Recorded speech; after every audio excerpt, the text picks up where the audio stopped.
Praise the Lord. இன்றைய தியானம் சங்கீதம் 37வது அதிகாரம் 18 முதல் 40 வரை. உத்தமர்களின் நாட்களை கர்த்தர் அறிந்திருக்கிறார். அவர்கள் சுதந்திரம் என்றென்றைக்கும் இருக்கும். அவர்கள் ஆபத்து காலத்திலே வெட்கப்பட்டு போகாதிருந்து பஞ்ச காலத்திலே திருப்தி அடைவார்கள். துன்மார்க்கரோ அழிந்து போவார்கள். கர்த்தருடைய சத்துருக்கள் ஆட்டுக்குட்டிகளின் நினைத்தை போல் புகைந்து போவார்கள். அவர்கள் புகையாய் புகைந்து போவார்கள். துன்மார்க்கன் கடன் வாங்கி செலுத்தாமற் போகிறான். நீதிமானோ இறங்கி கொடுக்கிறான். அவரால் ஆசீர்வதிக்கப்பட்டவர்கள் பூமியை சுதந்திரித்துக் கொள்ளுவார்கள். அவரால் சபிக்கப்பட்டவர்களோ அறுப்புண்டு போவார்கள். நல்ல மனுஷனுடைய நடைகள் கர்த்தரால் உறுதிப்படும். அவனுடைய வழியின் மேல் அவர் பிரியமாய் இருக்கிறார். அவன் விழுந்தாலும் தள்ளுண்டு போவதில்லை. கர்த்தர் தமது கையினால் அவனை தாங்குகிறார்.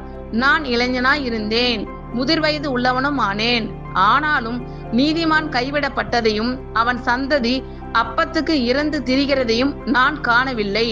அவன் நித்தம் இறங்கி கடன் கொடுக்கிறான். அவன் சந்ததி ஆசீர்வதிக்கப்படும். தீமையை விட்டு விலகி நன்மை செய், என்றென்றைக்கும் நிலைத்திருப்பாய். கர்த்தர் நியாயத்தை விரும்புகிறவர்.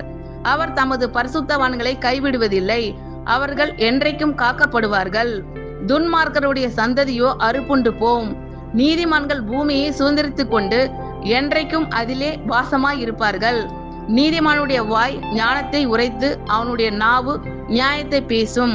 அவனுடைய தேவன் அருளிய வேதம் அவன் இருதயத்தில் இருக்கிறது. அவன் நடைகளில் ஒன்றும் பிசகுவதில்லை. துன்மார்க்கன் நீதிமான் மேல் கண் வைத்து அவனை கொல்ல வகை தேடுகிறான். கர்த்தரோ அவனை இவன் கையில் விடுவதில்லை. அவன் நியாயம் விசாரிக்கப்படுகையில் அவனை ஆக்கினைக்குள்ளாக தீர்ப்பதும் இல்லை. நீ கர்த்தருக்கு காத்திருந்து அவருடைய வழியை கைக்கொள். அப்பொழுது நீ பூமியை சுதந்திரித்துக் கொள்வதற்கு அவர் உன்னை உயர்த்துவார். துன்மார்க்கர் அறுப்புண்டு போவதை நீ காண்பாய். கொடிய பலவந்தனான ஒரு துன்மார்க்கனை கண்டேன். அவன் தனக்கேற்ற நிலத்தில் முளைத்திருக்கிற பச்சை மரத்தை போல் தழைத்தவனாய் இருந்தான். ஆனாலும் அவன் ஒழிந்து போனான். பாருங்கள், அவன் இல்லை. அவனை தேடினேன், அவன் காணப்படவில்லை. நீ உத்தமனை நோக்கி செம்மையானவனை பார்த்திரு. அந்த மனுஷனுடைய முடிவு சமாதானம். அக்கிரமக்காரர் ஏகமாய் அழிக்கப்படுவார்கள். அறுப்புண்டு போவதே துன்மார்க்கரின் முடிவு. நீதிமான்களுடைய இரட்சிப்பு கர்த்தரால் வரும். இக்கட்டு காலத்தில் அவரே அவர்கள் அடைக்கலம். கர்த்தர் அவர்களுக்கு உதவி செய்து அவர்களை விடுவிப்பார். அவர்கள் அவரை நம்பியிருக்கிறபடியால் அவர்களை துன்மார்க்கருடைய கைக்கு தப்புவித்து இரட்சிப்பார். ஆமேன். கர்த்தர் உங்கள் அனைவரையும் ஆசீர்வதிப்பாராக. God bless you all.